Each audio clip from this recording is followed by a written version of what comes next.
Starting now. All right, if you want to introduce yourself. Hi, my name is Steve Watson. I'm a retired Master Chief Engineman.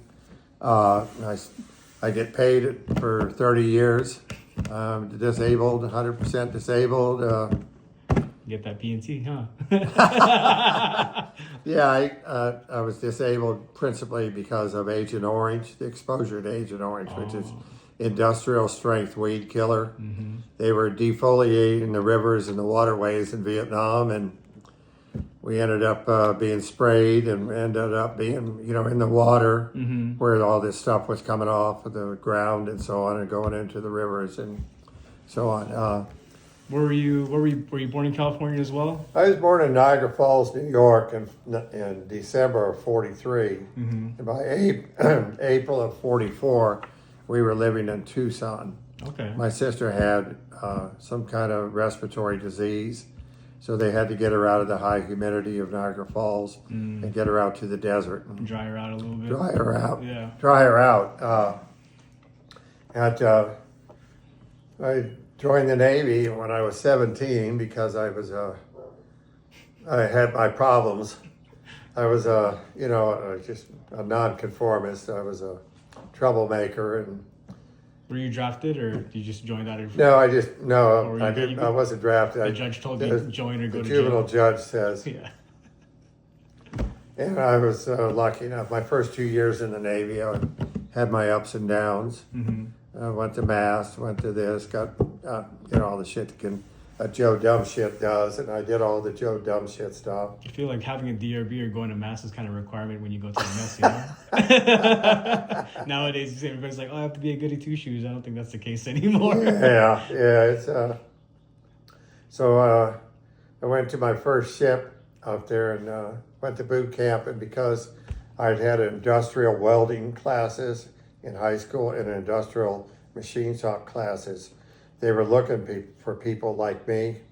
And so I went through boot camp as an E1 like everybody, and then when I graduated, I got the automatic advancement to E2. I went to my first ship, and they didn't believe me, and they didn't believe it, all the paperwork. And they sent me to deck force to chip paint.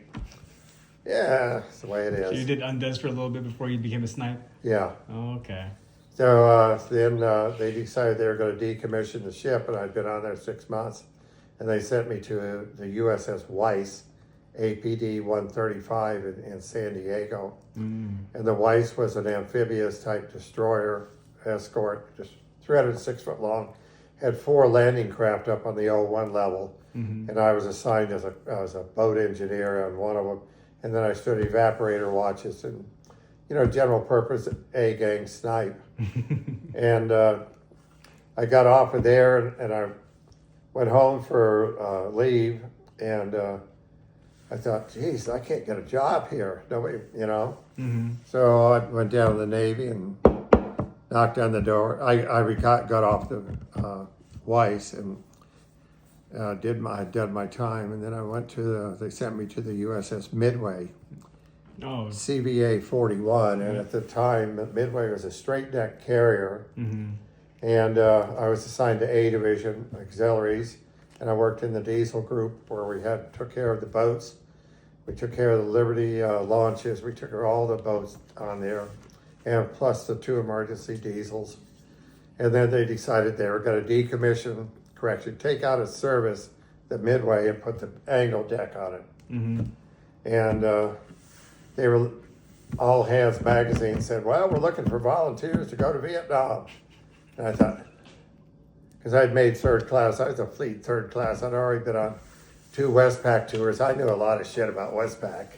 They're the best beer places, all the places, And I got volunteered and I went to the PBR school, what there was of it, in Coronado. And then that was in January of '66. We went to, they tried to do physical training, but the instructors, they'd get us in a big circle and we'd be doing calisthenics, and then they'd head to the EM club to smoke cigarettes and drink beer, and we'd follow right along, And then they sent us to language school. to try to learn some phrases in Vietnamese. Mm-hmm. And then they sent us to SEER school, Survival Evasion School. So we went out on the jetty at North Island for 3 nights, learning how to catch crabs and eat those black shell things. I don't know. Mussels or something? Mussels. Yeah. And lived in a little tent that we made out of a parachute. Did you go to the school in Vallejo too? Was that wasn't there yet? It wasn't there yet. That's what Mr. Summerall was telling me about. Yeah, he was a couple years after me. And then they put us in a bus and they took us to Warner Springs, where the SEER school is. Mm-hmm. And we learned about desert survival and eating bugs and worms and rabbits. And, then they take you down by that other civilian prison, and that way is Freedom Village. If you get there, you get a sandwich. And when I was hungry, I didn't make it. I ended up in their POW camp. A couple guys made it, but there was like 30 of us, maybe more. I have the original list of all the sailors who went to it at the same time I did. And they put you in a box, throw you around the room, turn you upside down, blah, blah, blah, yell and scream at you. And you sit there and, They put you in the water barrel, roll you around too? No, I never saw the water barrel. They just put us in a box and nail it shut. Oh. There was a guy in there, I forgot what his name is. And he was like 6'4" and weighed like 250 pounds. They couldn't get him in the box, and they tried to strap it, tie ropes around it in the box. Doesn't do nothing. It didn't work. He broke the side. And, it was interesting, but we learned the things about how to act and how to be in a survival situation. Right.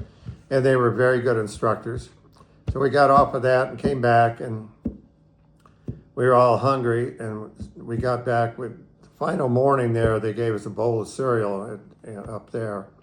And when we got back to the naval base there was a big long chow line, and a couple guys and me. I said, fuck it, I ain't waiting in no line. And the guy in front of me we just walked by the whole chow line. Everybody was going through filling up their trays. Mm-hmm. My friend Bob Garcia just took the tray away from the guy and went over and sat down and started eating. The guy's all upset. And I did the next one.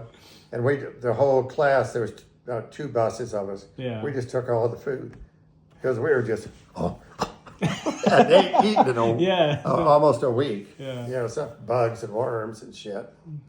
And then they sent us to Camp Pendleton. And that was awesome. The Marine gunnery sergeant up there, he would take us every morning to a different armory. And we would take the weapon he'd hand us. One day it was a 45, then a Garand, then each of everything. And give you boxes of bullets and C rations, the canned rations, not the MREs. Mm-hmm. And we would go to some range out there. At first he thought we could march and walk to the range, but sailors don't march. They stand watches on a ship. So the second day there, he had a bunch of vans and trucks and stuff. And we would take it out there, and he would explain everything to us and about how the weapon worked, whether it's a gas operated, recoil operated. Mm-hmm. And you'd stand out there in the firing line and just fire unbelievable amounts of ammunition. And then you learn how to break it down and clean it and take care of it and so on. And that gunnery sergeant was an awesome instructor. How long was that PBR school, like from start to finish, before you went to Vietnam? I didn't. 3 months. Oh, that's a pretty chunk of change right there. Yeah. Well, I didn't get to maybe 2.5 months. Mm-hmm. Anyways, after that, we came home. They put us on another airplane. They sent us to Subic Bay, Philippines. We landed at Cubic Point, and they had these big Connex boxes, big containers. And they said, put your sea bag in there and take your clothes off. What do you mean? And the next one over there was just piles of boots and piles of green clothing. And everybody got a K-bar knife, the military knife. Yeah. And some parachute cord, and it was part of a parachute. And these little natives come out of the jungle over there, and they're called negritos. Yeah. And they're about this tall. And And off in the jungle, we went to learn about jungle survival. Oh. And you spend about a week back in there, and you learn how to make bamboo things and how to make fires and how to catch fish and shrimp. And Yeah, Steve was Mr. Stormwell was telling me that he got to party with the people in Subic Bay too. So got to meet all the locals, and like all of them were like singing and dancing and learning music from a jukebox and whatnot. yeah, it's then we came back. We came out at what they call Jungle General, the hospital up there, and you got another physical, and they checked you for parasites and bugs. You know, and gave you, because they don't know what happened to you in the middle of the jungle out there for a week, whether you guys got scratched or cuts. And you know, there are cuts, and you know, the jungles are not just smooth, easy walking places. Oh, I bet. Plus the humidity doesn't help either. Well, the humidity and the heat and the bugs and the mosquitoes, and you know, everybody scratches, me too, and everybody does this, you know, and you know, the rest of the crap that can happen to you. And How long were you in the Philippines for? I think we were there like 10 days. Oh, okay. That's not. I thought you were gonna be there a little longer than 10 days. No, we just got off the airplane, went in there, then got inspected and got fed and so on, and got back on another airplane and went straight to Saigon. Nice. And landed in Tonsanut, and there was a couple buses, and we had these shitty looking green clothes on, and people didn't know who we were or what we were. And What year was this? it was 66. Okay. That was so. They issued us an M14.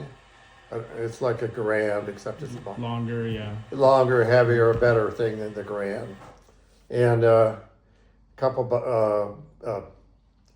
clips of ammunition.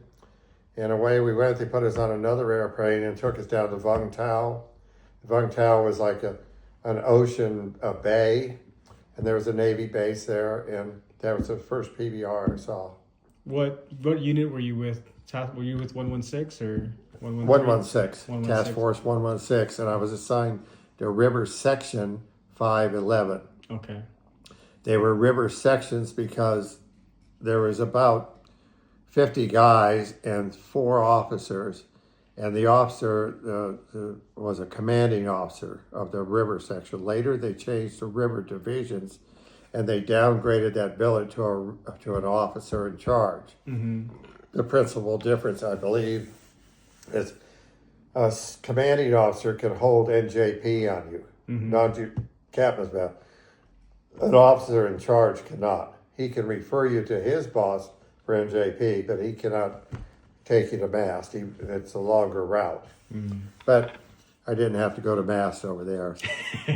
So, what was your position on the boat? I was the after gunner and boat engineer. Okay. I took care of the 2 water jet diesels and the water jets and mechanical stuff with throttles and you know all the rest of the stuff. And the after 50. And the first boats that we had a 30 caliber machine gun on the back. And probably within a week or 2, they went in the dumpster. Why is that? Well, they just couldn't reach out far enough. A 30 caliber. Pretty small, right? Yeah, about the fence up there, maybe a little more. That's it? A 30 caliber, not a 7.62, not the NATO round. Yeah. It's a different outfit. So you guys used the M60s after the 30 caliber? Well, not at first. No, the only thing we had was 3 the twin 50 in the front with the gunner mate and the single 50 in the back. And then there were some smaller. Some of the guys still had M14s. And the boat captain got a pistol, a 38 caliber, 38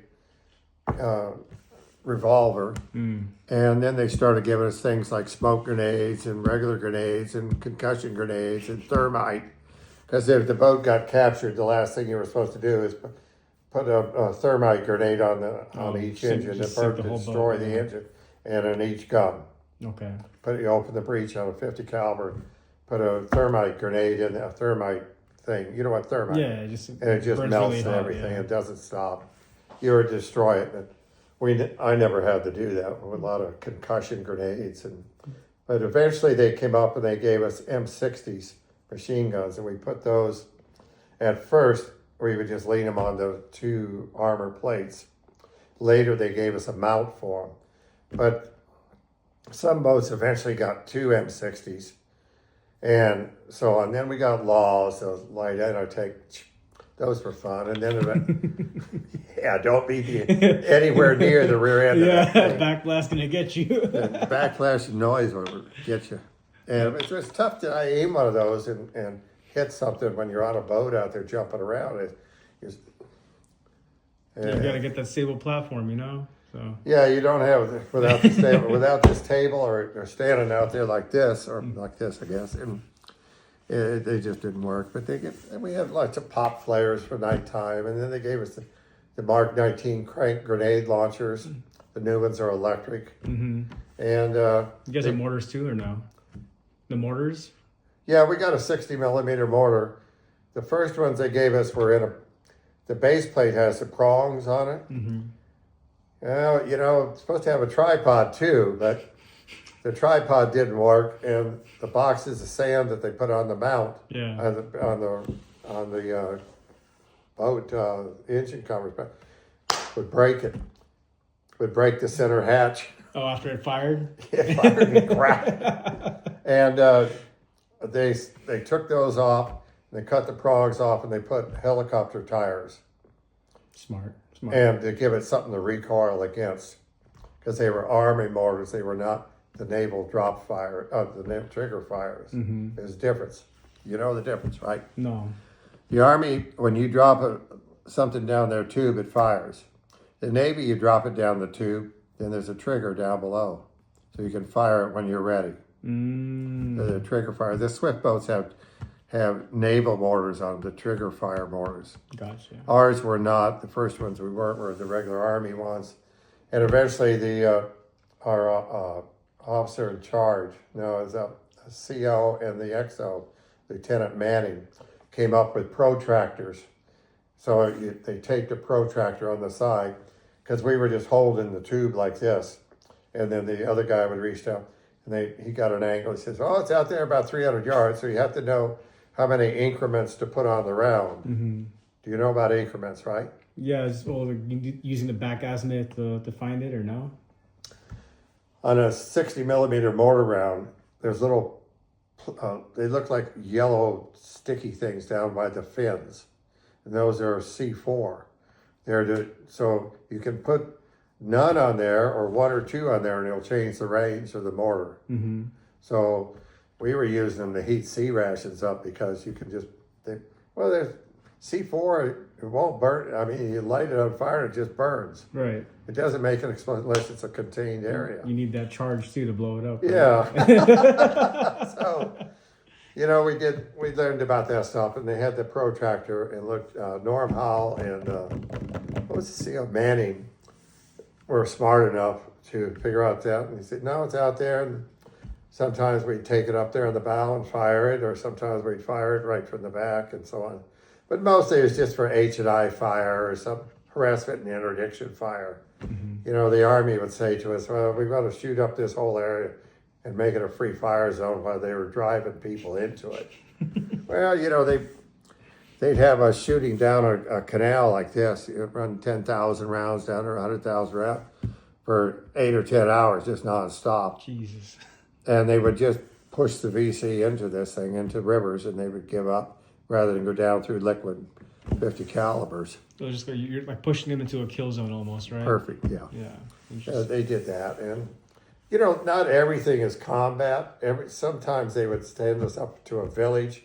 We would take corpsmen or doctors or dentists, and they'd set up their tables and help a village. Whether it's a pregnant woman, or where a guy's got shot up by us or something, or bombed or something, or burned, or broken legs or something. And they would give them up-to-date medical thing. They give them shots, and, all this stuff corpsmen could do for a civilian. Kind of like the hearts and minds concept. Yeah. Yeah, you can translate it. It's called medcaps to us. And sometimes we would take CBs, and they would go up there and help them build like a little infirmary, or maybe a little school, or maybe, water tanks or something. So hearts and minds is a good thing. It's hard for the villagers who are out there to understand why there's B-52 bombers up there, there's machine guns running and all this. I just want to pray to Buddha. I want to raise my kids. I want to raise some rice, and I want a happy life. Yeah. And here comes some asshole along with a machine gun and shooting up the place. And the asshole could have been the VC, and it could have been you and me. Yeah. Because of whatever. I'm not going to get into politics about why we're there, but it's so I did that for a year, and I got asked to stay and remain in because I wanted a '68 Chevelle. I wanted a muscle car so bad I could taste it. And I wasn't married. I had made second class because of a couple big firefights we'd been in. A bunch of guys died and all this stuff. How many missions did you run when you were in Vietnam that you can remember? Bob Garcia, who lives over there in El Paso, Texas, he said, who was with me the whole time, says he and I were in over 300 firefights. Oh my God. And that's where you virtually empty the boat. And the PBR was never made to stand and fight because it's made out of that thick of fiberglass.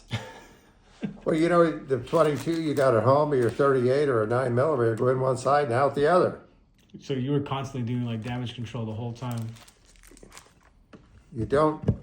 Our job was to be a patrol, to go out and search sampans, junks, rice convoys where you have 20 of these big junks in a row and they're being towed from one part of the Mekong Delta to the other. And you might spend a whole day up there digging through all their places, all their things. While there's 2 PBRs out there and one guy is up there searching the whole convoy. But, and you try to be nice to the people. We had these little things called Chew Hoy packages. Had little like needle and thread, Band-Aids, some cloth or something. So that when you're up there interrupting these people's lives and messing with them, and you got, hey, I'm sorry I'm interrupting your lunch. Here's some thread and needle to sew up your clothes with, or, here's some Band-Aids, or here's, something, so that you're not a total asshole. Yeah. And some of the times, if they didn't quite, well, you'd have to turn up the heat a little bit. But, well, if you go to search a boat out there and they're saying, fuck you can't search my boat. And hey, my job is to search a boat, stand by, I'm searching. Because that's exactly what a boat guy is going to have to do. Or if they resist, no, you can't get it. They try to get physical with you. You have to become a little bit more aggressive, right? Aggressive. Nobody has respect. If I hold a 9mm shell up, bullet, and you know how big that is, that's whatever. Or I hold up something this big around, what do you got respect for? The 12 gauge or the a shotgun or a M16. Yeah, you know what a 16. Yeah. But the 12 gauge up here, that big, sure, search away. Yeah. Well, the problem is a guy your and my size can't crawl down in a little water taxi or through a sampan or a small junk with a 3-foot-long shotgun. Right. It's impractical. You can't. It can be more trouble. And the pistol. Can't do much. Yeah, little. But if you chop the barrel off right in front of the neural knob up there on the 12 gauge, and you chuck the handle off in the back, and you come up with this thing. You got a little sawed-off shotgun right there. It's pretty gangster. It'll open. It opens doors. It opens anything. So, on a note, do you know that according to the Geneva Convention, you cannot kill a soldier with an unjacketed round? You cannot kill a soldier with an unjacketed round, so like a shotgun shell? Double-aught buck, you can't use it to kill him. What do you got to use? They have aluminum flechettes. They're like aluminum darts, and they fall on the ground before they too far out there. They do. But if you're in the center of a group of guys, and we were moving through the jungle, and yeah, we did go ashore, you want the guy in the middle to have the shotgun, because if he shoots it, he's not going to shoot up his own guys. Where he has something bigger, he's going to get somebody. Oh, yeah. Yeah, they did send us ashore. They had MACE teams, Mobile Assault Commando Elements. The SEALs at that time were just coming in. And the SEALs would go out and we would take 4 SEALs on each boat, nighttime, take them someplace, put them up the shore, and if the tide was out, they had to climb up the bank and go on land. If the tide was in, they could just step on. But they'd go out and do SEAL stuff. And then we'd go out in the river and go up a mile or 2 miles in their direction. They'd call and say, hey, come and get us. And we'd come and get them, and everything would be fine. They'd just, be all muddy and dirty and all the shit. And we'd take them back to base, and they'd be doing what they do and what their job was. Mm-hmm. And sometimes there, on more than one occasion, they were being chased. And so the river commander, who had 2 or 3 river sections under his command, his name was Don Shepard. Mm-hmm. Don invented the base teams. He's a lieutenant commander. Yeah, he was lieutenant commander at that time.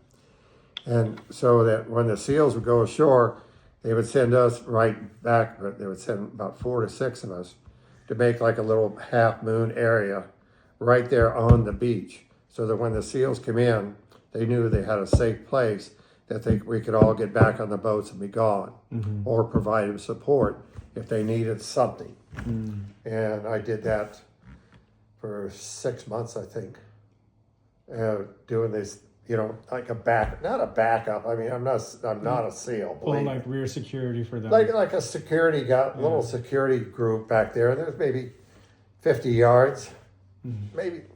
And once in a while, we'd have to stand up and, I hit the M60. And you stand up and you spray the bushes over the tops of their heads. They'd be kind of underneath of that to give them. Did it get kind of hairy when you're doing the mace missions? Most of the time, no.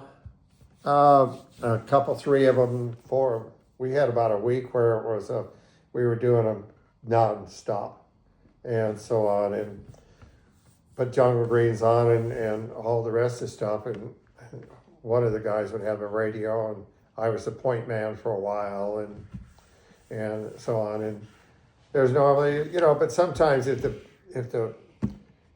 tide was out, because the rivers are tidal, that. If the tide comes up and down, so does the river go up and down. Mm-hmm. And sometimes it can be at 8 or 9 or 10 feet. So if you're trying to get out and the river is low, you're crawling in the mud or trying to slog through the mud. Well, I was a diesel mechanic on an aircraft carrier. I don't slog through the mud. I never did any calisthenics, any PT, or, all I did was drink Jack Daniels and smoke cigarettes. And there you go. I was a sailor, not a Marine, and certainly not a SEAL. I'm certainly not a SEAL. But you did the job.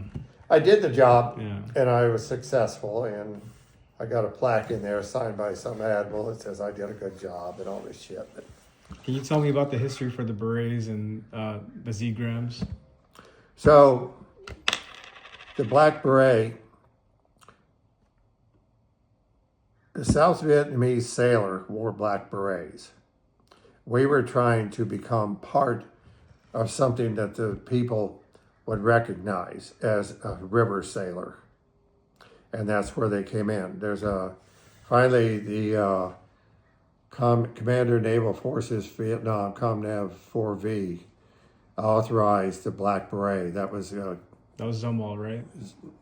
That was Zoom. I don't know if Zumwalt signed that out or not. I think I have a copy of it in here, the old message. Mm-hmm. I don't know if it was from him. I think it was from ComNav 4V. I don't know who it was. I don't know that Zumwalt authorized that. Mm-hmm. I don't know that for now. Somebody may correct me, because I am correctable. Well, I don't remember everything. It was 50 plus years ago. Mm-hmm. But then they said, yes, you will do that. And then they had us, Bert Witham invented this patch, and we had that patch on our beret and so on. But they were handmade over there by some tailor in a tailor shop out in town. They weren't made by the Navy patch people, if there is such an organization. What was the feeling when you got your beret? I thought it was pretty cool. We were different. All of Navy Task Force 116 got that. Not just PBR sailors, but the Black Ponies got them. The Sea Wolves got them. There's all of Task Force 116. And the guys who, the minesweeper guys got them. The LST sailors, the LST crews got them. It was not just PBRs. And Swift boat guys got them because they transferred the Swift boats from 115 to 116 and put them up in the rivers. Mm-hmm. And I felt pretty cool about it. It's, not everybody in the Navy got a distinctive headgear. Everybody else got their sailor white cap or a chief's cap and so on. But this was different. It's at the reunions, I wear this just like the rest of the guys do, with a very deep sense of pride about I was something different. I wasn't just a sailor on a tin can out there, and I'm not bad-mouthing the sailor on the tin. Lots of people, I've seen them bad-mouth support people, and that is totally and absolutely wrong, because without the support people, you might as well go home too. Yeah. Because you don't have anybody to take care of the base, to take care of the weapons, to get fuel, get food, get medical. It's for every soldier that's in the field who carries a gun and goes to combat, there's 5 behind him. Right. Guys like yourself, a corpsman, supply, dental, medical, all of that shit. Somebody's got to feed these guys or get food out to them, and somebody's got to train them. So never badmouth support people. They're just as important. What did Patton say? The Army runs on its stomach. I think he's one of the guys who said that, him or Eisenhower. Mm-hmm. Said the U.S. Army and the U.S. military moves on their stomach. Yeah. And it's true. Think about it. How long would you last in combat without eating? Yeah. Well, you got to have C-rats or MREs or something, you know? Well, so. Anyways, I moved from River Section 511, which is on the Bossack River, the third one at the bottom, and working on a Canto. And they were building a new river section, 533, in Vung Tau. They sent me there because I had a lot of experience. And as soon as I got there, they made me a boat captain of PBR 149. What was that process like becoming a boat captain, though? Namne Patra, you're a boat captain. You've been here how long? I've been here a year. Well, how many? Yeah, okay, here's your chart, here's your thing, here's your guys. But everybody on the boat beforehand, before you became a boat captain, everybody knew how to drive the boat too, right? Everybody had to learn how to drive. Everybody had to learn how to shoot. You had to know all the guns. You had to know today's sailor has it made. He brings this thing out and he says, "Where am I?" "Oh, you're a good, whatever it is." Our sailor got a big paper chart, and you had to know how to read the paper chart, where you were in the river. There's no GPSs. You had to know if you're on the left band or the right band, or how far down the canal or river you were. Mm-hmm. And you had to do it. All you had was a compass and sometimes a radar. And the radar, you can't really run it at nighttime because it illuminates the whole place. And you become a visual target. So you have to put like a poncho over it and turn it on. And, oh yeah, I missed the turn. I should have gone back 100 yards. Some shit. Were you there during the time of BN1 Williams as well? I don't know when I think Williams was there. I'm not sure. Yeah. I met him later on. Oh, you met him? Yeah. Oh, man. He was a good guy. What was he like? Just a jovial old fat first class. But he was a guy who got into the middle of some shit one day, and he did obviously an excellent job. That write-up is insane, Well, the not to degrade anybody who has a Navy Cross or a Medal of Honor recipient, but some people over there, some of the officers over there, didn't believe in writing up reports about activities that their crews were in. It was just, well, that's your job, Watson. Go out and shoot a bunch of people today. Or, oh yeah, nice time. Now get the boat refueled and rearmed. Mm-hmm. Even though we'd lost 4 guys, it was get the boat rearmed, refueled, let's go back. My forward gunner when I was driving one day is a Navy Cross recipient, Terry Froing. Oliver Damrow was the forward gunner, another forward gunner. Forward gunner's caught hell. Ken Delfino. Yeah, he caught hell too. It's some officers were extremely good about writing reports and ensuring that I'm trying to look for the correct word. An award or a recognition for his actions that day were noted and were written up for a Bronze Star, Navy Achievement Medal, or something. Some of them didn't do as good as they could have. Mm-hmm. I'm not condemning them. I'm just saying, their opinion of something was not my opinion. Mm-hmm. Some of them went out on patrol. A lot of them did paperwork and up there in the head shed. Gotcha. So occasionally, you'd find them out there doing something, leading, like if they were going to take 4 boats and go up this canal to do something, they'd be out there then. But the standard patrols down there, they very seldom. Most of the time, the chief or first class. At one point there, my last river, section 512, I was a patrol officer and I had 2 boats, and I was just patrolling down the river and around to support the LST and be out there for U12. But all the patrols were 12 hours, plus time to get it coming off station, plus time going on station, plus refueling, rearming, washing, cleaning, Something's drinking beer, so you got about 6 hours, and then they would rotate you.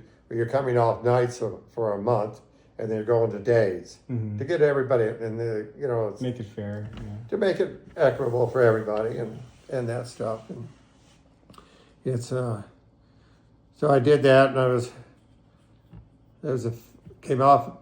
I was at 533, and we were working on the main shipping canal that runs from Vung Tau to Saigon, and doing patrols up and down there, and supporting they had minesweepers, MSBs, going up and down there, sweeping for mines, Mm-hmm. because they had full-size freighters going up and down that canal. The big 600-foot ships were coming up and down it, and the VC had mined a couple of them, and they were stuck in the harbor I up know there. you guys are doing mine ops too. Well, we were Supporting them, right? We were supporting and defending them. The minesweepers towed these things behind them to cut cables and so on. And we had one boat in the front, one boat like a half mile behind, because the mine's going to pop to the surface. You don't want to be there when it pops Nope. up. Gonna get wet and bloody real fast. They lost two minesweepers in one day. Yeah, the VC just set a mine out there, and the sweep came along. Boom! You just run a wire out to a big bomb under the water there, and they were wooden, of course, because they can't be magnetic. And we picked up several of the guys out of the river. Tying into that, so when you were on, you said that there would be some patrols you'd lose like 4 people on your boat specifically, or just in the formation, or No, and the crew was made up of 4 people. right? There was a boat captain who was the driver. There was just a seaman, did all the miscellaneous stuff and be in the middle, The crewman, pretty much. and then a forward gunner and an after gunner slant engineer. Mm-hmm. There was 2 boats in a patrol, and the lead boat would have an officer or a chief in it who was the patrol officer. He was in charge of the 2 boats. If they were going to send a group of boats up, there would be several of the officers and chiefs with it. Mm-hmm. My first boat captain was a first class boatswain mate, Mm-hmm. and but the cover boat had a first class boatswain mate on it. I was a third class engineman at that time, and the other boat engineer was a third class engineer. And we had a couple. Garcia was a second class gunner's mate on our boat, and so was Terry Froing. How'd you meet Garcia? Did you meet him during the schooling, and then you guys No, just got together, or? No, I just all of a sudden he popped up from someplace. I don't know. Maybe he'd been ahead of us, waiting on us, or it's a big. Nobody knew anything about this. How to do a war like this, a guerrilla war. Mm-hmm. And our training, I have a list of all the guys I went through training with. I still have the original long sheet of everybody who went to SEER school. You know, with the service numbers. Yeah. No social security numbers. Robert Garcia, and then Terry Freund, and Oliver Damrow, and Bill Ratliff. I still talk to Bill Ratliff almost once a week. Mm. He's dying. He's over in Texas, and I'm dying. I went and visited him. And How about Mr. Jim Davies? How'd you meet him? Jim and I met in Gamewarden. Okay. I joined Gamewarden in 1980 when I was on shore duty. No, I was on sea duty in Subic Bay, Philippines. Oh, my mom is from Angeles, so she's like right next to Clark. Yeah, Angeles City. Yeah. Yeah, so I drive down from Angeles to Subic Bay, and I just wanted to go there. Like, so this is the birthplace of Filipino chiefs, you know. So I just Yeah, go there, sure. walk around. Subic Bay was great. We had just the wife and I went there, and a strange thing. I was on my own. My boss. I was a manpower analyst. Mm-hmm. You know, I went from snipe to being a manpower analyst. You know how the Navy does these things. And they sent me to a 1 week school to learn about manpower analyst shit. And my boss was in Hawaii, and I was in the civilian personnel office in Subic Bay, Philippines. And he told me, go here, do this, go there, do this, about manpower analysts and filling out forms and walking bases and walking command responsibility area. Just, you know, all this shit for manpower analysis. And I was doing that, and so on. And then I'm in the Chiefs Club with my wife, because she was working in the bank as a contractor, making good money. And I was sitting in there, and this big old fat Master Chief SEAL walks up there, and he says, I know you. I looked up from my hamburger, and I said, you don't know me from squat, Master Chief. He says, yeah, your name is Watson. And I thought, who the foxtrot are you? He says, on certain day, you pulled me out of the water on a hot extract. I said, what? But he was one of these guys. You meet him every once in a while. He can tell you what he could have told you what you were doing December 27th and whatever month or year or date. Yeah. And he knew if he knew you, and if he knew everybody on those boats. That's wild. And the other one, and so he says, you pulled me out of the water and out of the Bossack water on a hot extract on this day and this night, this time. I thought, you're dreaming. You know, I thought, because sometimes people, some of the younger SEALs, they have a tendency to try to lord it over you. And once they become a part of the, system out there, they just act like you and me. They don't do this weird shit that some of the younger ones do. And they're good. But I met Sam Fournier the same way. Sam was a chief SEAL in Vietnam, and you're going to laugh. You want to laugh? I like to laugh, yeah. So here I am, a third-class engineman on the back of this PBR. It's darker than dark. And we put the SEALs ashore, and they were doing SEAL things. And so you go up the river, and then you drift down. You drop it and drift, up and drift. You're going on, and I hear a train whistle. I thought, what is, no, I didn't hear that. Woo, woo, woo, train, like a steam whistle. Yeah. And I thought to myself, there's no train here. You're hearing things, Yeah. Maybe I need a cigarette or a shot of Jack Daniels or something. And I told the boat captain, Anderson, I said, hey, there's a train over there. He said, go back to your gun, you're on drugs. No, I ain't on drugs. There's a train. I went back to the gun. And then the train comes again. And it's closer. I think, what the? So I told the patrol officer, I said, Anderson says there's no train, but I'm hearing a train. Do you hear? So I hear the train too. And then Anderson heard the train, and Freund heard the train, and we're saying, can't be a train out here. We're in the middle of the water. And I'm looking around. I'm standing in the stern right next to the aftergun. And this guy says, "Hey, asshole, you got to help me up?" It was Sam Fordair, and they swam. They'd gone and kidnapped some guy, and they swam the 8 SEALs that swam out there with their captive. Holy shit. And he swam all the way in the boat, drifted down, and they were all just hanging on the back of the boat, and I never knew it. And he says, "Hey, asshole, you got to help me up?" And I thought, "What the?" And I reached down, and he handed me all his web gear, and I piled it up, and so on and so forth. And Yeah. reached down, and here I'm trying to lift him, and he's like 150 pounds, 160 pounds. He's soaking wet, and I got him up, but the Mark Ones had a step, and he got up on the step, and I hauled 4 of them up there, and the other boat hauled a couple of other ones up, and then he became a good guy. He was his name was Sam Fornair, and he could whistle like a train, and he carved. And over the EM club, he carved a big shark out of a big log. What's EM? An enlisted man's club. They had all Chiefs Club and enlisted people. Ah, okay. And me being a fleet 3rd class, I went to the EM club, of course.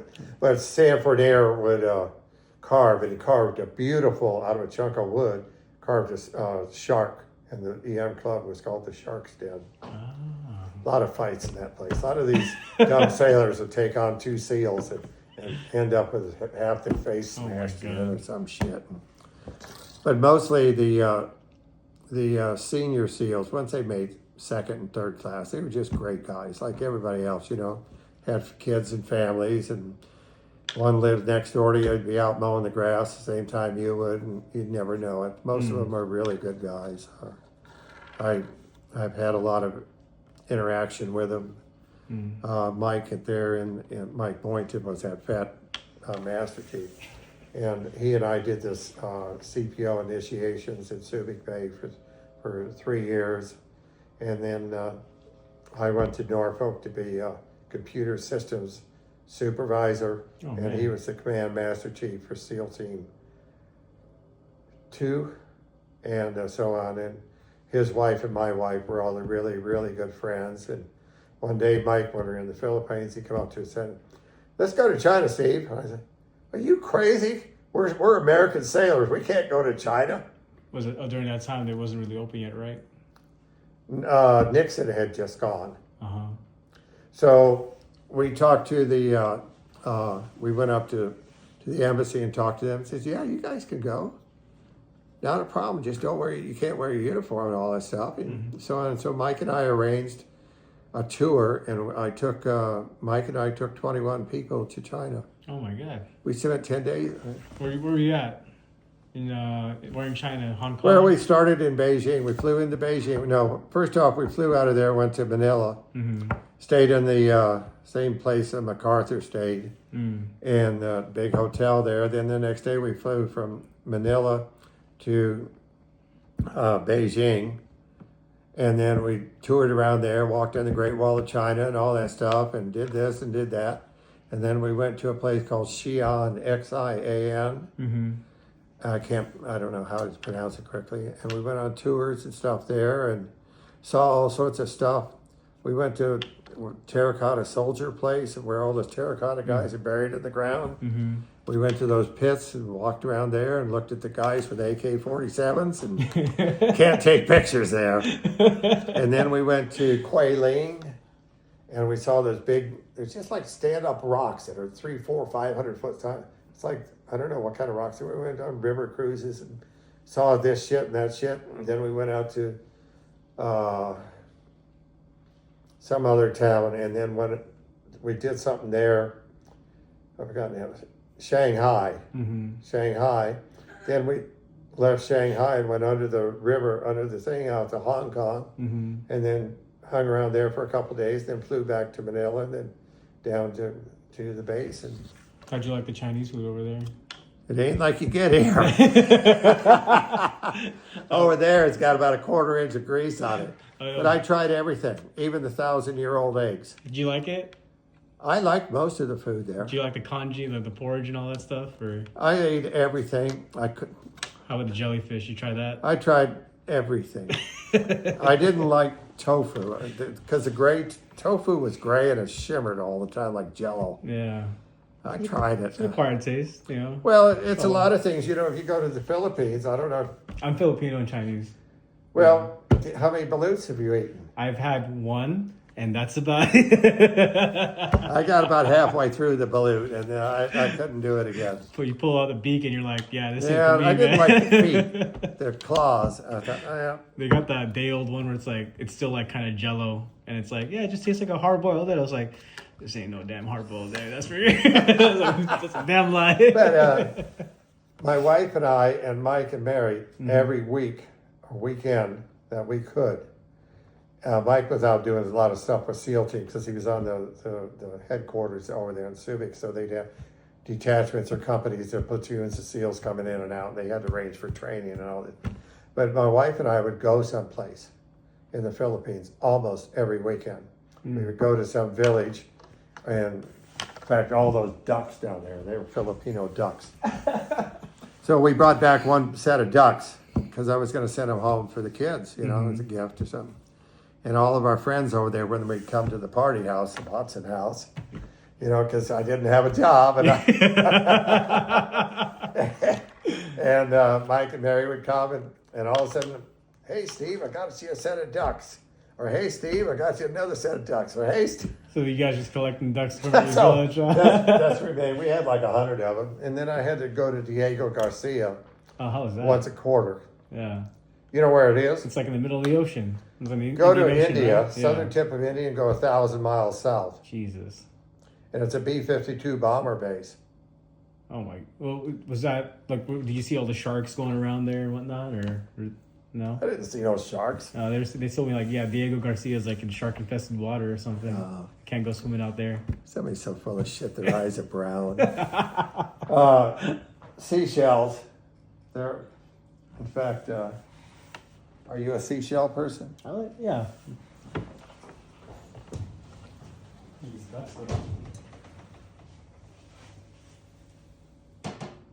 This is from the bottom of Diego Garcia Harbor.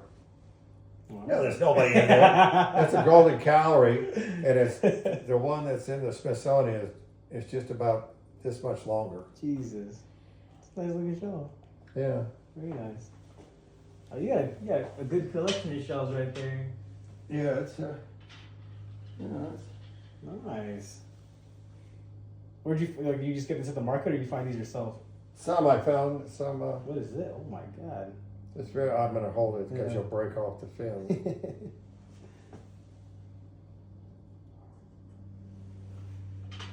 It's another calorie. It's Dang.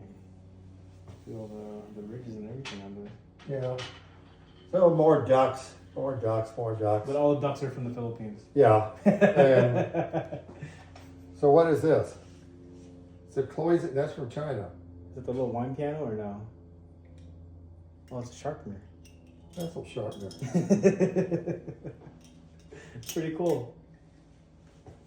Very nice. We went to a village, and the village was famous for making these dragons, Mm-hmm.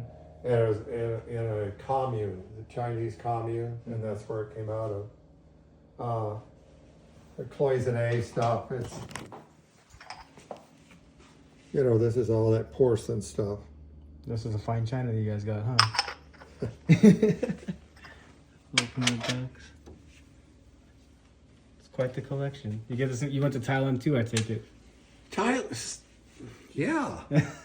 All you had to do is go to out to the air base, QB Point, get on it, look at the, you know, where the planes are going, and say, hey, sign me up.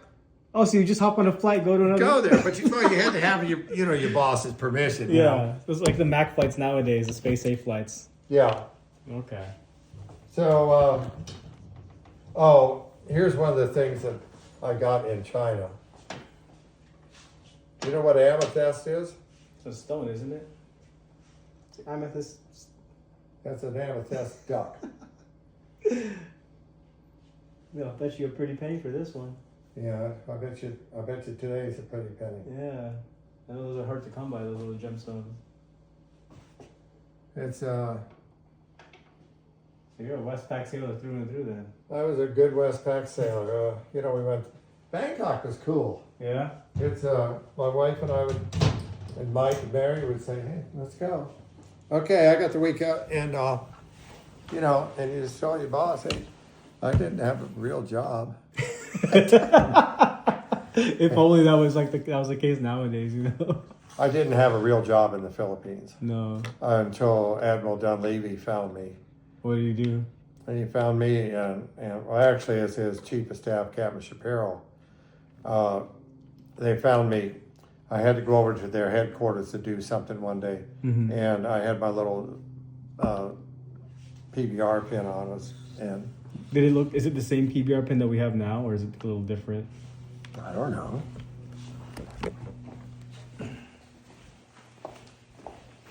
Here, that's Mike and Mary and me on the Great Wall. Let me turn the light on. We're on the Great Wall of China. I told you, a little short, fat guy. You weren't joking. That's my wife and Mary and me. Nice. These came from that. Oh, from China too. Yeah. Okay. The terracotta ones. Plate where you go to the.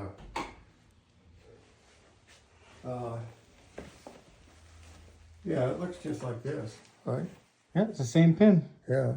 Nice. Oh, so you had that badge on the top, or like where your warfare devices were? I lost you. You had the Yeah, it was on top, and then I got told to put it down below because the surface warfare pin.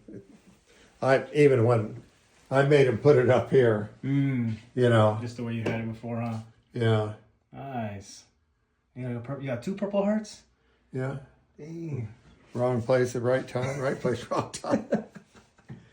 You know, and then that Highland, the admiral over there that signed that one. Oh, this is what I wanted. Yeah. You know, take it down and look at it. You can take it. It's just. Put it on light so you can read it. Superior performance. So, Petty Officer Watson, with 5 men, inserted 5 times in Viet Cong-controlled jungle, successfully destroyed numerous Viet Cong structures and supplies despite the point security man was instrumental in preventing the squad from sustaining casualties. He volunteered for this operation, so its completion and enthusiasm, tactical ingenuity, and bravery were apparent to his entire squad. His courage and devotion were in keeping with the highest traditions of the United States Naval Service. Combat V. So this is for your car, or for your combat action ribbon, right? Oh no, no, then I'm with the V. That's maybe achievement medal Mm. with a B. And then there's a combat action ribbon, presidential unit citation. There's supposed to be 2 more things on there, but I don't know what happened to them. It's what the yeoman put together, and then I made him put this thing. This meant far more to me than this did. Nice. So you got the pin as soon as you became a boat captain. Yeah, but they didn't invent it until. I think before it was just a wheel with the. No, it was a wheel with that's a Craftmaster pin. Craftmaster. Yeah. Then you know, the guys all autographed this for me and pictures. And Very nice. do you race motorcycles? I do. Is that you? What? Good lean. Ship on the East Coast, and I kept complaining to the chief engineer. I says, I'm not supposed to be here. Well, that's too fucking bad. And well, fortunately for me, my sister was in the Navy too. She was a personnelman, and she was the personnel officer for the detailers. In Millington, or was it somewhere else? No, it was in D.C. at that time. And I called her up and I says, man, I just can't get through. I've asked him and I put in a request. She says, I'll fix it. And about 6 weeks later, it'd been fixed. And I was only on the Austin for 8 months. And the chief engineer went crazy when I got a set of orders to Naval Training Center, San Diego, the boot camp. Yeah. And well, we're not releasing you. Well, I said, I don't think you have any choice, Commander. Oh, yeah, I'm your, you know, he went off on his I'm in charge thing. And they had to release me. And so I had gotten my Chevelle that I wanted with all that money that I'd saved from Vietnam. It was a 68 Chevelle SS Coupe. And I drove that across, and I went to Naval Training Center, boot camp, you know. And I became a galley master at arms in Galley 5, the world's largest Navy galley. We were feeding 5,000 people 3 times a day. And I was the back dock master at arms there, and I had a company of recruits, and every morning at 4 a.m., a semi-truck full of potatoes or milk or canned goods or something would arrive, and those guys offloaded them and filled the storeroom up, and every day, 7 days a week. Dang. So I was still single, and this typical broke sailor didn't have shit. You know, that car was eating me up with gas and insurance and payments and so on. And this guy said to me, he said, Steve, I got a job for you. Oh yeah, what is it? I need money. So I went to work as a washing dishes in a bar, at a restaurant down in San Diego, and it's right at the end of the runway. It's called Boom Trenches. It's not there anymore. And I washed dishes down there, and then all of a sudden they sent me down below to the bar to wash dishes in the bar, you know, with glasses and keep them clean and so on. There was 2 bartenders, and they were making drinks and so on. And the girls down there were too much flowing out of the top, and the skirts were too short, and the tips were. And I thought to myself, these bartenders are getting the chunks of those tips. They were getting like 10, 15% of the girls' tips. That's crazy. And one day, one of the bartenders didn't show up. And then about 2 or 3 weeks later, I was a bartender. Okay. So What rank were you at this time? I was still an E5. Okay. I stayed at E5 for 5 years because there was no openings above me. They were only making 1 or 2 first-class enginemen. It's the same story nowadays too. Yeah, you get stuck, and all of a sudden, everybody got wartime advancements and that type of stuff. Ho Chi Minh, they called them Ho Chi Minh rates. Wait, why do they call it Ho Chi Minh?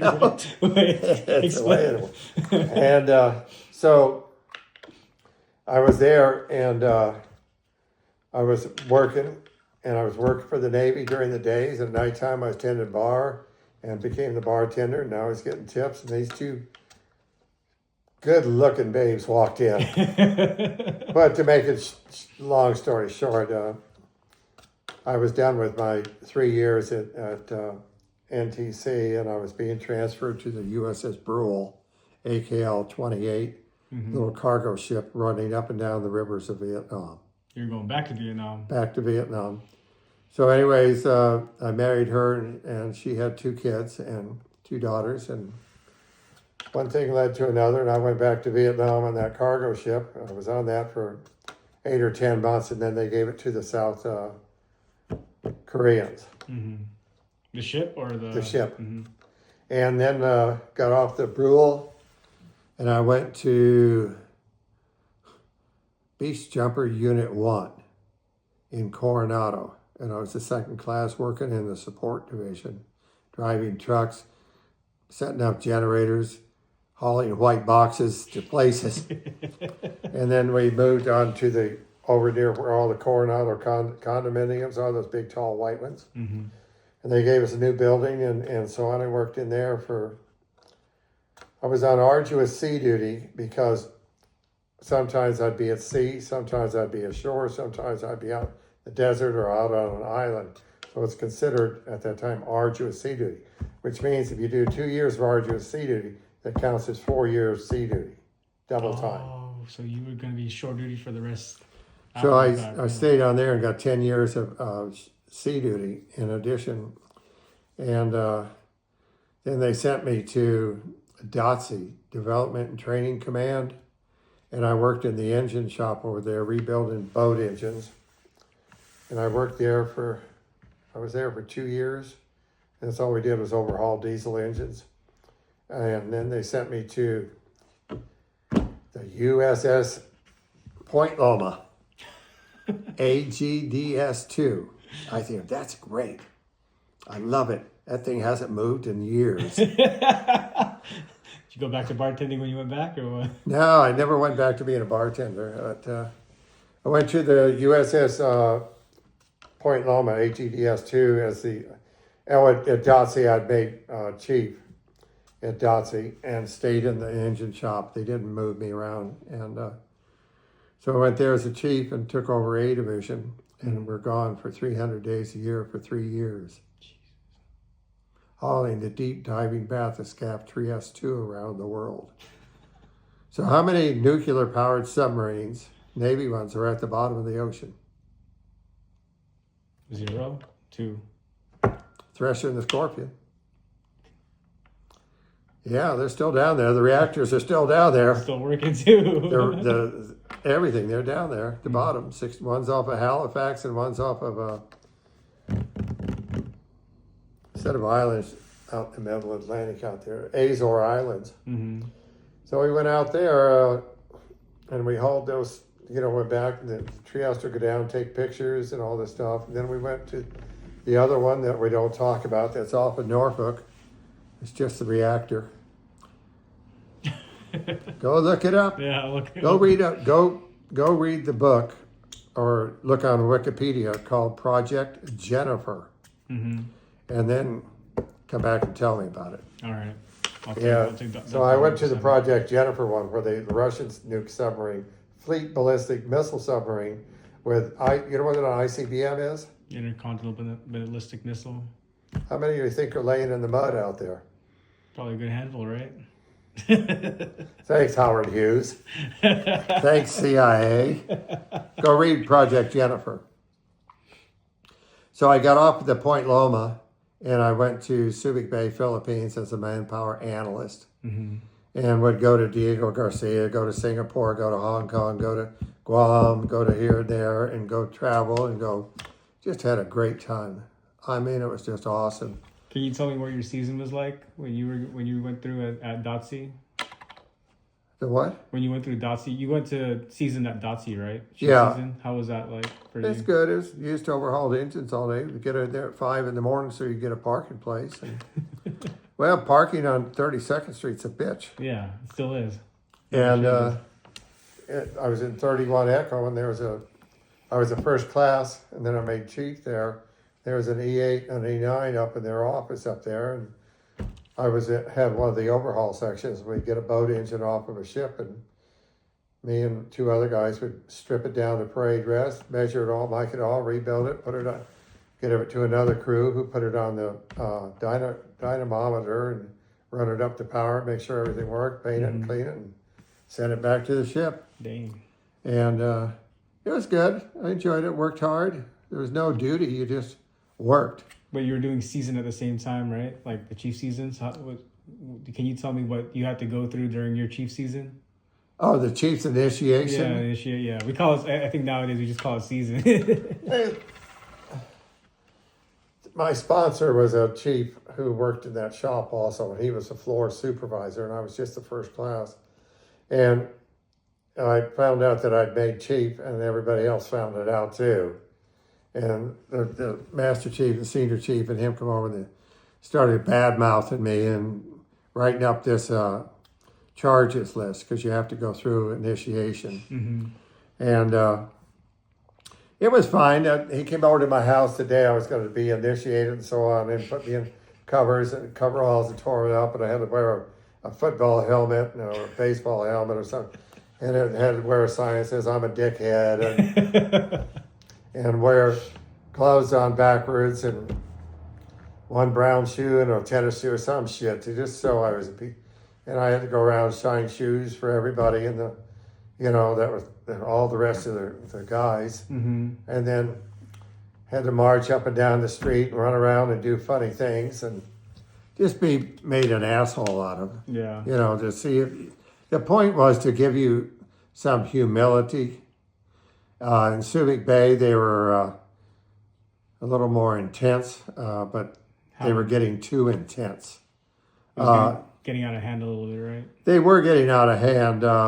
and that's one thing Mike Boynton, Master Chief Boynton, that fat seal I told you about, Mm-hmm. he and I straightened up and stopped. I mean, What was the worst thing that happened that you heard of in Subic Bay? one of the things that they did I saw them do, I did them, two of them, Mike and I did two of them. The first one I went to, I was there for 3 years, and they had a first class female, and I think she was a corpsman, and they made her lay down on the stage up there, pulled her shirt up, they didn't show her bra enough, pour a bunch of oil and cracked corn, and bring out a bunch of chickens to peck at her, all right? And she was bleeding right out of her stomach because, the chicken scratching and trying to get the corn. And they had a diver over there, and he was in one of those hard hat suit, and they filled the entire thing with ice water. That can give you hypothermia. Yeah.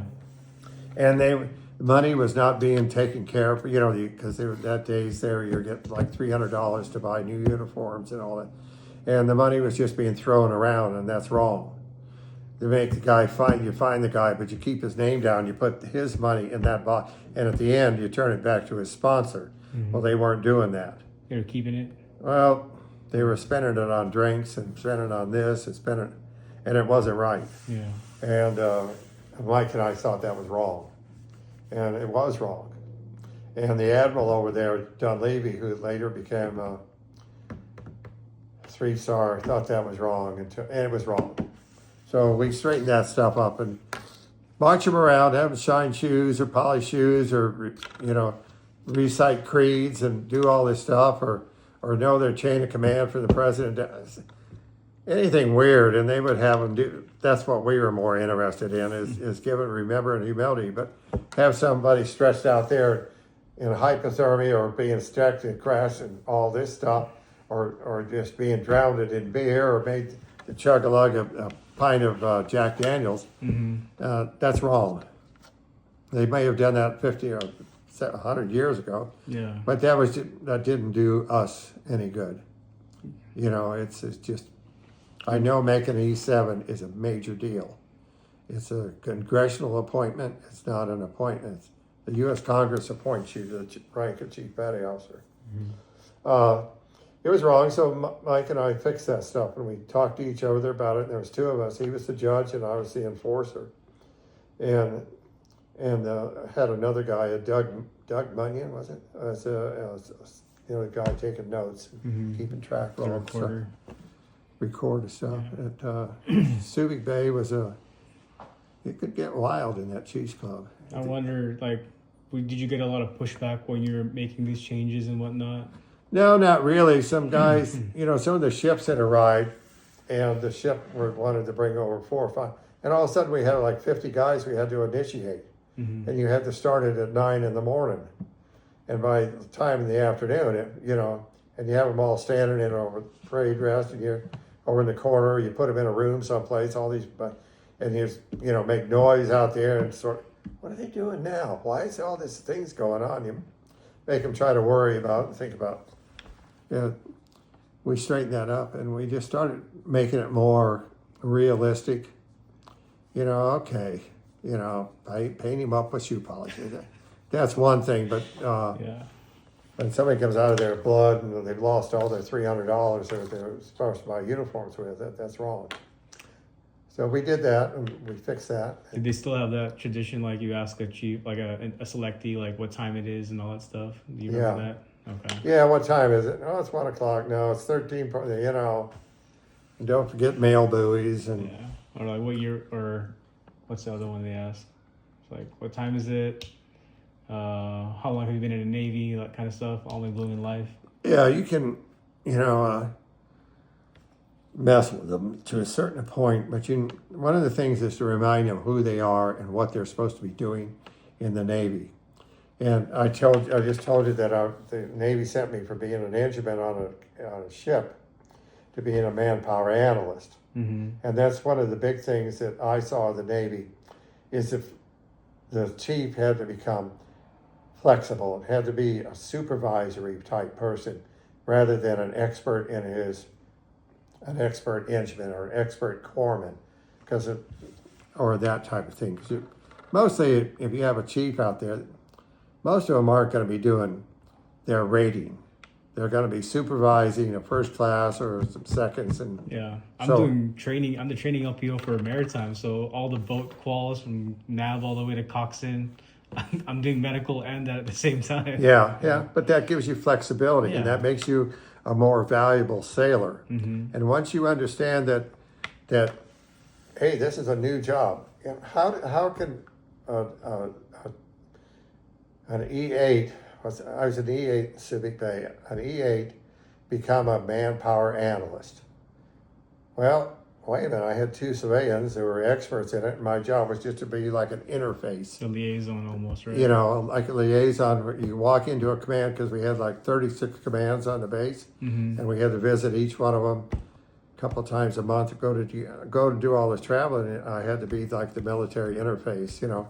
Mm-hmm. They would ask, you know, we'd arrived at somebody's command, you know, like ship repair for something, and we check in with the XO and the CO and say, hey, my name is blah blah blah blah. Here's repair, and they had the message, or yeah, what are you guys going to do? And they would ask me because I was the guy in uniform, Mm-hmm. and I said, well, these two guys are going to go out the thing. They're going to do this. They're going to do that. They're going to answer questions. They're going to do some little training. They're going to do this. They're going to be here for 5 days. Or, you know, that type. And they would always address me because I was the guy in uniform. And they were civilians. They were GS 11s or 12s. And like in Diego Garcia, well, there ain't no civilians on Diego Garcia at that time. Mm-hmm. You know, and so the captain down there and let's say, they look right at you. You know, because you were the guy in uniform. Mm-hmm. It was the same thing when I left the Philippines. I went to Norfolk, Virginia again, and I became a computer systems supervisor. So, you know, the snipe thing is still in me, Mm-hmm. and we're taking computer software, non-tactical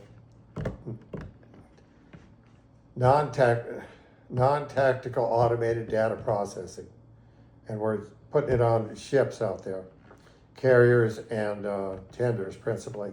Mm-hmm. And we're teaching the sailors how to operate these computers. We didn't install the computers, we installed the software, and I had a team of 30 guys, you know, and some were civilians, contractors, and some were active duty. But still, you know, when we arrived on the ship, they knew we were coming. It was up to me to do the briefing. Mm-hmm. And say, yes, sir, Captain, I'm here. My name is Name, and I'm sent here to do this, that job. Yeah, what do you mean you're going to do this and you're going to do your? And I'd have to explain it all. I never had to be an expert in the subject, and I never was. Mm-hmm. I just had to be the guy in uniform, and the guy that they came and found when there was a problem they didn't understand, and I had to be able to explain it to them. Mm-hmm. I didn't have to be able to do it. I didn't have to program a computer, although I could turn one on, and that's about it. Yeah. But I had to just, you know, be the military liaison guy. So be up there and say, no, I have my team. These guys are going to thing. We'd like to visit the following things. We'd like to do the following things. And with your help, we'll get them done. I always tried to put it back on them. Yes, sir. And with yours and the XO's help, we'll get this done and taken care of and help you. And I'll always be there on the other end of the phone to answer any questions.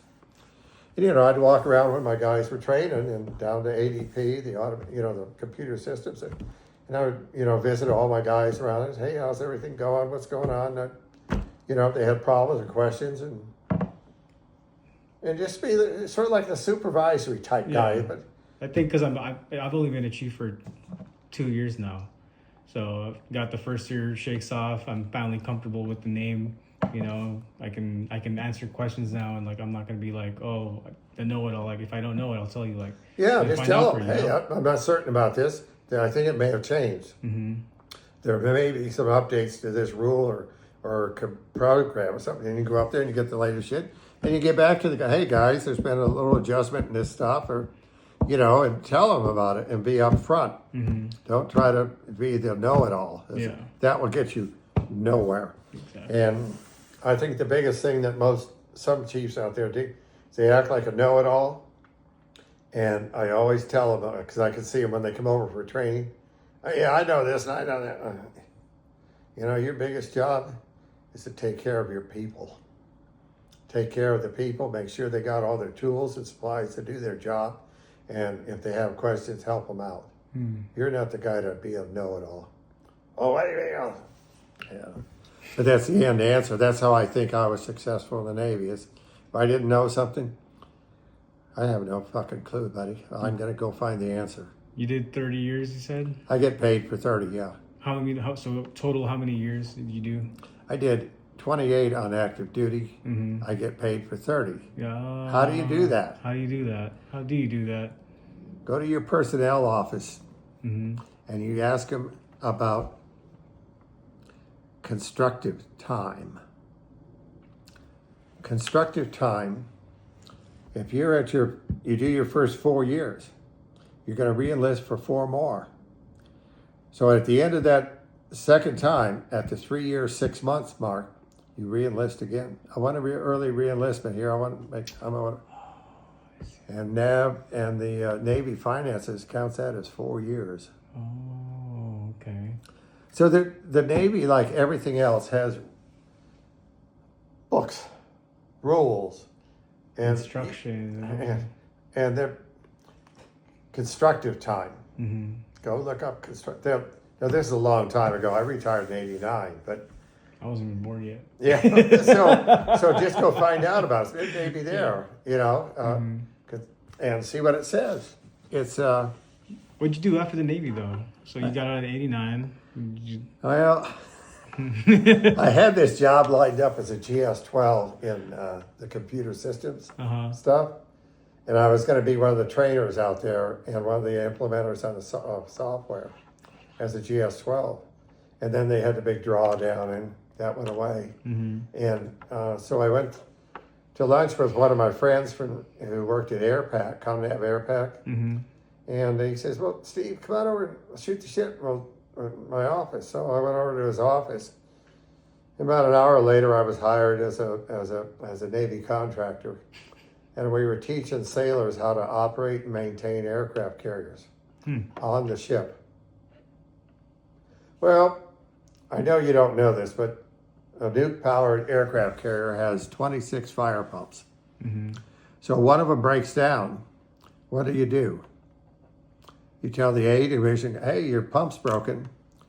"Well, I don't know how to fix it. I ain't never dealt with something that's, that big and all this."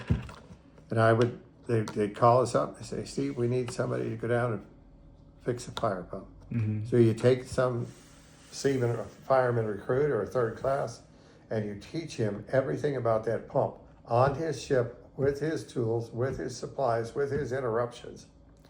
About how to tag it out, how to electrically tag it out, how to water tag it out, how to read the book, where to get the book, where to get the parts, everything. Mm-hmm. Or was it a JP5 purifier? Or was it the anchor windlass? Or, you've been on a carrier?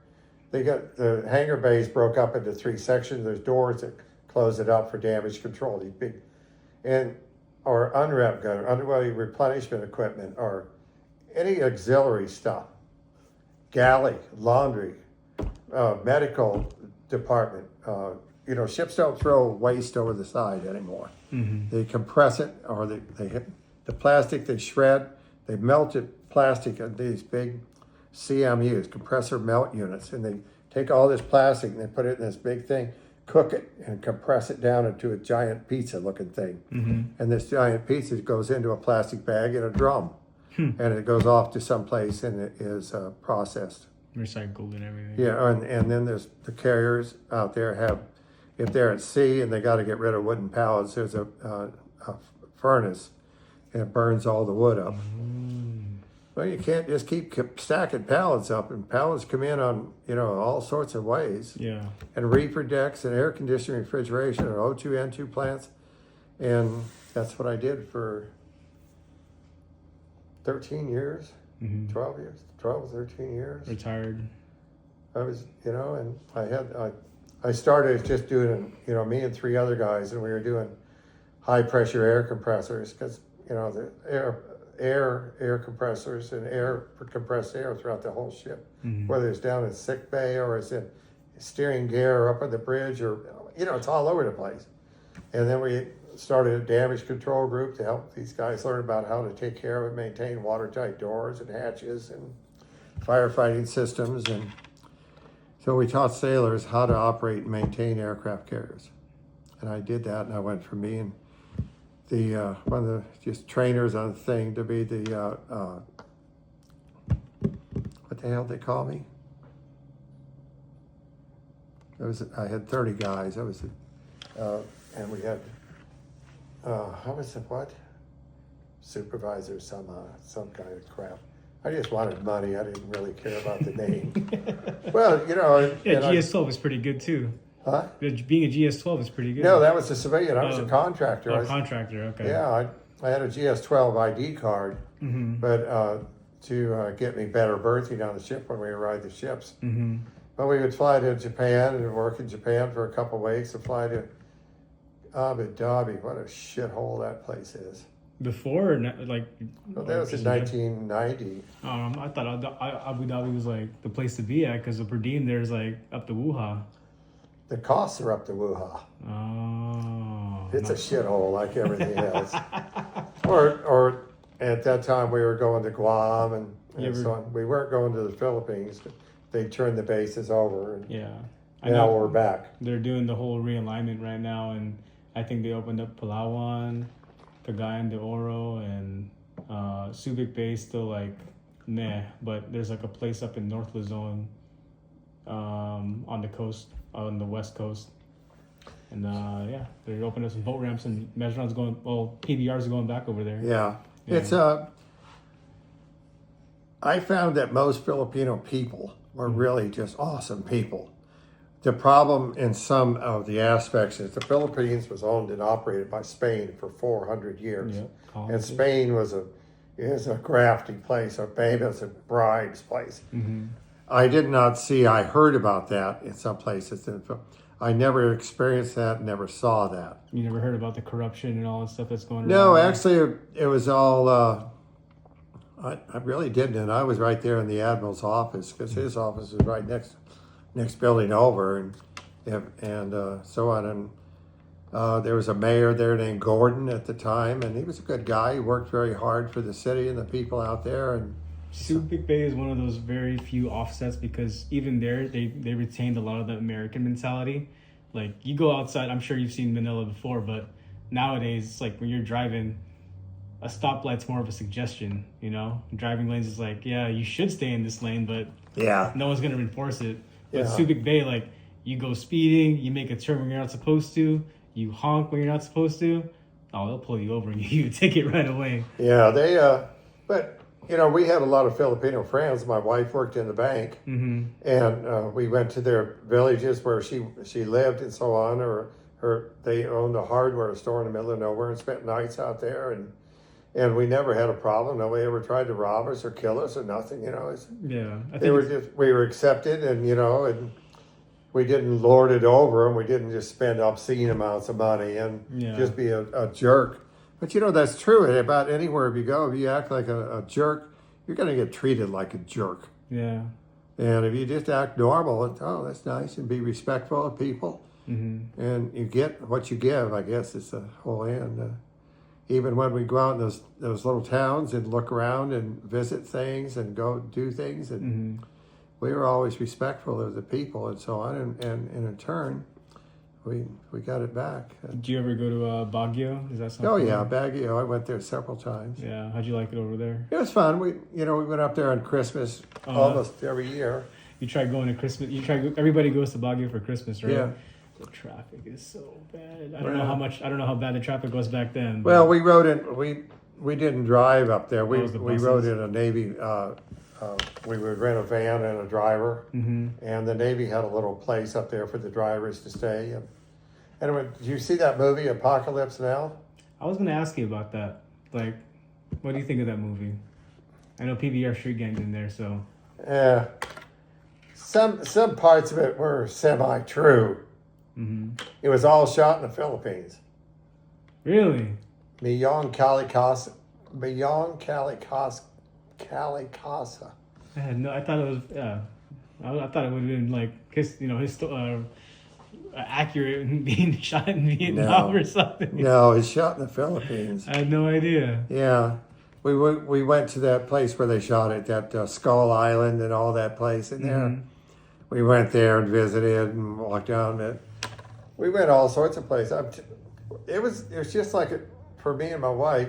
I know a lot of guys went over there and got in a lot of problems, had a lot of problems. Yeah. My wife and I decided that we were just going to go out there and learn what we could learn.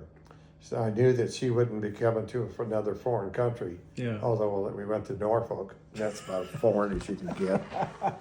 But we had a good time there. Yeah. We went out and we met a lot of Filipino people. She worked with all the employees in the bank were Filipino. Mm-hmm. And I worked in the civilian personnel office, and that was all Filipino. Yeah. Or Filipino, whatever your pronunciation is. And so on. And I spent my last 6 months in the OPM, the Office of the Provost Marshal. Mm. And there we had a lot of Filipino employees down there. Is it true? Well, back then, for Filipinos in the Navy that you worked with, was it, I always got the stigma. I was like, oh, because I made as an HM, like making chief in 12 was unheard of. And then I got poked around in the mess, like, oh, it's because he got the mafia powers on his side. Is that still the same back then? I don't think so. Although I'll tell you the one thing that did happen to me is the chief of staff, where there, Captain Shapiro, said, "What are you doing next week?" I'm an E8 and whatever you tell me to do, Captain. Mm-hmm. And he says, "Okay, you're going to go with some people from Navy Finance." What the fuck does an engineman know about Navy Finance? I just want my paycheck. So what has happened is they were doing an audit, because when I joined the Navy, you could retire as an E3, and or an E2. Dang. Well, most of them HYT now. today. Well, there's a lot of difference in today, but those days they have stewards mates, Mm-hmm. and they were mostly Filipinos and blacks. Mm-hmm.